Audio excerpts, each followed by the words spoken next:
इमरान खान साहब का जो केस लगा हुआ है अदालत में तोशाखाना 2 वाला, उसकी समाअत मुलतवी कर दी गई है। समाअत हुई नहीं, जज पहुंचे ही नहीं अडियाला जेल में समाअत के लिए और न बाकी लोगों को आने दिया गया। उसकी वजह यह है कि इमरान खान साहब जेल में अब स्टेटमेंट देते हैं और वो स्टेटमेंट तकलीफ देता है पाकिस्तान की मिलिट्री एस्टेब्लिशमेंट, खसूसन फील्ड मार्शल को, क्योंकि इमरान खान साहब फील्ड मार्शल को लगातार मुखातिब करते हैं और उन्होंने अपनी कश्तियां जला दी हैं। इमरान खान साहब अब साहब की एक लंबी लड़ाई में है और मैंने आपको पहले भी कहा कि वो टेस्ट मैच खेल रहे हैं मौजूदा एस्टेब्लिशमेंट के साथ। तो क्या एस्टेब्लिशमेंट के बाद इतना वक्त है कि वो इमरान खान के साथ एक लंबा टेस्ट मैच खेल सकेगी? मौजूदा एस्टेब्लिशमेंट हर एक को रिटायर हो जाना होता है, लेकिन आर्मी चीफ के दौरे अमेरिका को लेकर मामला बहुत हसास हैं और पूरा निज़ाम इस बात पे तुला हुआ है कि इस दौरे को मुकम्मल तौर पे पहले की तरह कामयाब बनाया जाए। अब इस हवाले से जो है इमरान खान साहब के स्टेटमेंट, दो चीज़ें हैं ना, एक तो 14 अगस्त पे दोबारा पाकिस्तान तहरीक इंसाफ का एहतजाज है, उसके हवाले से अभी से पकड़ दकड़ मारधाड़ शुरू है। हुकूमत जो है वो तमाम फस्तायत के हथकंडे इस्तेमाल कर रही है, सवाई खैबर पख्तूनख्वा में कहीं भी। अच्छा देखिए, खैबर पख्तूनख्वा को अलग तरीके से डील किया जा रहा है, वहां पे सिक्योरिटी के हालात बहुत खराब हो गए हैं और बाकी सूबों में पकड़ दकड़ और मारधाड़ है। तो दोनों जगह के ऊपर जो है वो आवाम के लिए मुश्किलात हैं। अब 14 अगस्त के हवाले से इमरान खान साहब का कोई स्टेटमेंट ना आए तो हुआ ये कि जज साहब ने जुडिशल कम्प्लेक्स से ही, ये जज है शाहरुख अर्जमंद, इन्होंने वहीं से जनाब ऑर्डर दे दिया कि आइंदा तारीख जो है वो अब 15 अगस्त है, यानी 14 अगस्त का जो एहतजाज है पाकिस्तान तहरीक इंसाफ का वो निकल जाए। उसके बाद 15 अगस्त को इमरान खान साहब का केस चलेगा अडियाला जेल में, तो इसको आगे ले गए हैं। और साथ ही साथ आर्मी चीफ के दौरे से पहले दो लोगों ने ट्वीट किया, ख्वाजा आसिफ ने किया और एक शहबाज शरीफ ने किया। ख्वाजा आसिफ ने दोनों जुबानों में किया, उर्दू में भी किया, अंग्रेजी में भी किया, और इन दोनों ने डोनाल्ड ट्रंप की तारीफ की है और बहुत ज्यादा तारीफ की है, मीठी भरी तारीफ की है। तो ये बेमौका तारीफ क्यों कर रहे हैं? अभी तो डोनाल्ड ट्रंप ने पाकिस्तान के बारे में ऐसा कुछ नहीं किया, टैरिफ का मामला तो थोड़े दिन पहले हुआ था और पाकिस्तान के मामले में डोनाल्ड ट्रंप का कोई रिसेंट स्टेटमेंट या कोई ऐसी चीज भी नहीं है।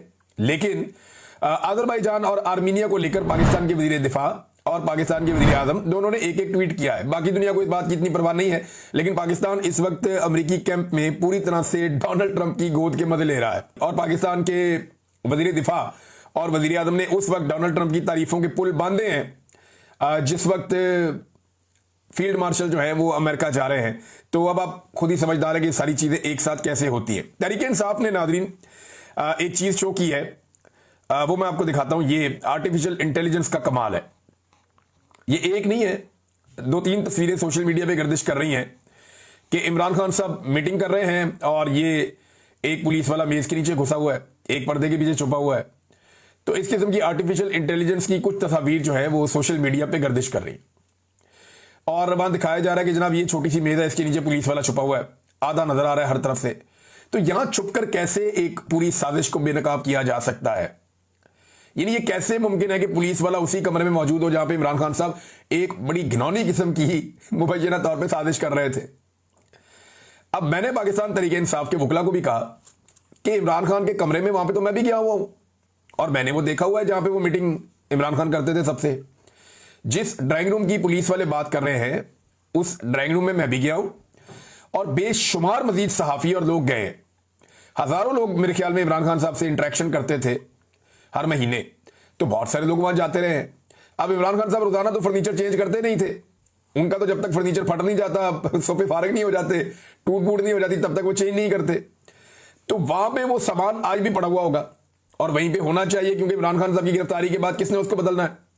तो मैंने उनसे कहा कि जनाब आप ये टेबलें उठाएं, ये चीजें उठाएं और उठा के अदालत में ले जाएं, ले जाके अदालत में सोफा रखें, टेबल रखें और जज को कहें कि इस पुलिस वाले को बोले इसके नीचे छुप के दिखाए। अगर ये इसके नीचे छुप गया तो आप हम सबको फांसी लगा दें।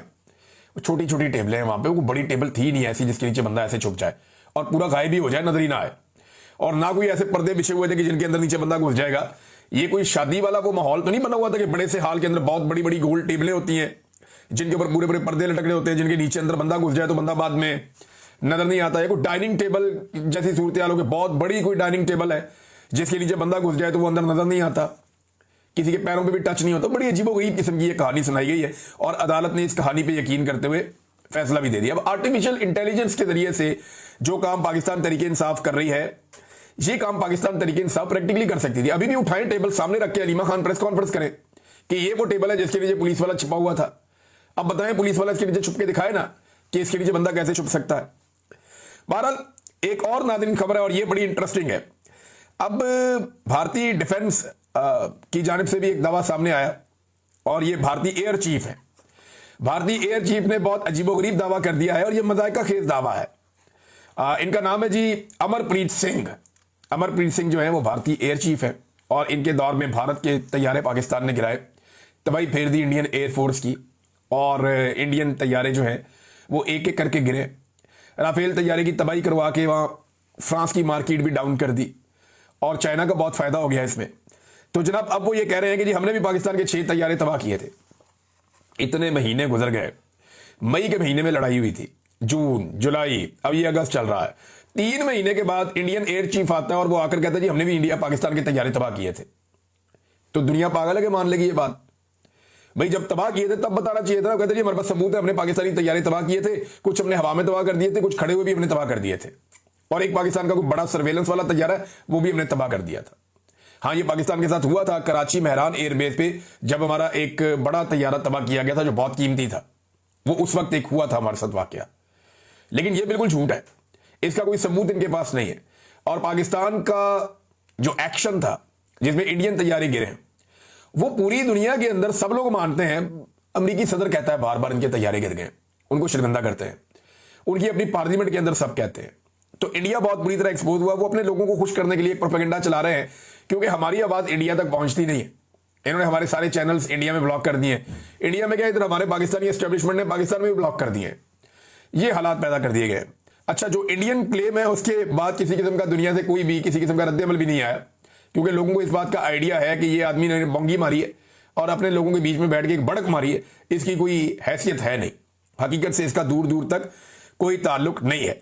नाज़रीन, पाकिस्तान में एक और हाज़र सर्विस मेजर जनरल नूर वली को वजारत दाखिला में अहम ओहदे पर तैनात कर दिया गया है और बहुत सारे लोग कह रहे हैं कि इसके पीछे फील्ड मार्शल साहब का दिमाग है और उन्होंने इस तैनाती के लिए कोशिश की है और एक हाज़र सर्विस मेजर जनरल नूर वली को तैनात कर दिया गया वजारत दाखिला के अंदर। यानी नादरा का कंट्रोल पहले ही पाकिस्तानी फौज के पास है, एक सर्विंग जनरल उसको हेड करते रहे, उनके पास वो कंट्रोल है सारा डाटा का पाकिस्तानियों का। और अब जो है वो ये जो है वजारत दाखिला में एक और इंपॉर्टेंट जगह पे एक और मेजर जनरल आकर बैठ गए। ये क्यों हो रहा है? यानी ये तो सिविलियंस के इदारे हैं, इनको तो सिविलियंस ने कंट्रोल करना है और उन सिविलियंस ने कंट्रोल करना है जिन्होंने बाकी इदारों पर भी नजर रखनी है। तो इस मुल्क में तो एस्टेब्लिशमेंट का एहतसाब का सिलसिला ही खत्म हो जाएगा जब सारा का सारा कंट्रोल ही एस्टेब्लिशमेंट के बाद चला जाएगा।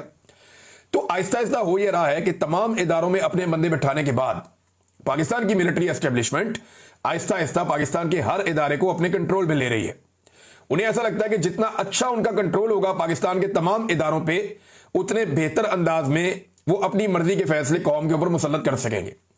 लिहाजा ये सारा कुछ हो रहा है, हम होता हुआ देख रहे हैं, साथ साथ रिपोर्ट कर रहे हैं।